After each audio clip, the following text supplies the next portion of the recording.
Jacques Abobli, 26 ans, incarne une nouvelle génération de talents qui mettent leurs identités multiples au cœur de leur collection.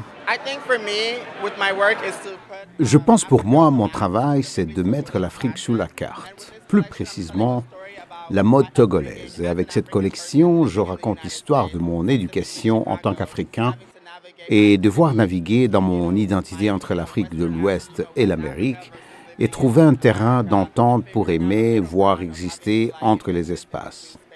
Il y a donc d'influences de Togolais, beaucoup d'influences de la culture américaine avec une touche ouest-africaine.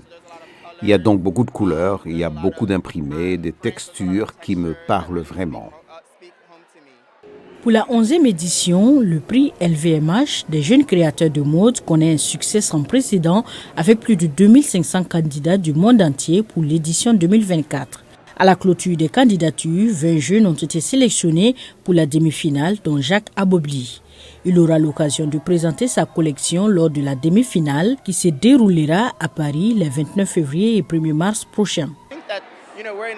Je pense que nous vivons une période très particulière dans le domaine de la mode où, vous savez, de nombreux créateurs émergent, arrivent et font tomber les barrières. Avec ces prix comme le prix LVMH, de continuer à soutenir les créateurs, en particulier les créateurs de couleurs. Il s'agit de défendre, vous savez, la créativité et les designers des pays émergents.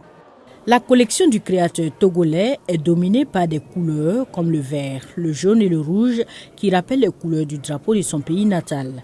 C'est aussi des styles ou un ensemble chemise, veste, jupe à fleurs qui forment une sorte de synthèse entre le pagne et le costume.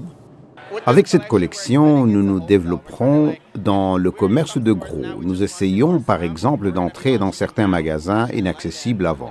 Nous venons juste de lancer une ligne de Nordstrom et nous allons nous lancer chez Browns Fashion à Londres dans quelques semaines. Jacques Abobli considère son travail comme un pont entre l'Afrique de l'Ouest et le reste du monde. Bien que la marque soit basée à New York, il aimerait à terme impliquer les artisans du Togo et d'Afrique de l'Ouest dans la production de sa collection, une manière d'aider la communauté et de financer des initiatives et l'éducation reliant leur héritage à l'Occident tout en redonnant à leur pays d'origine.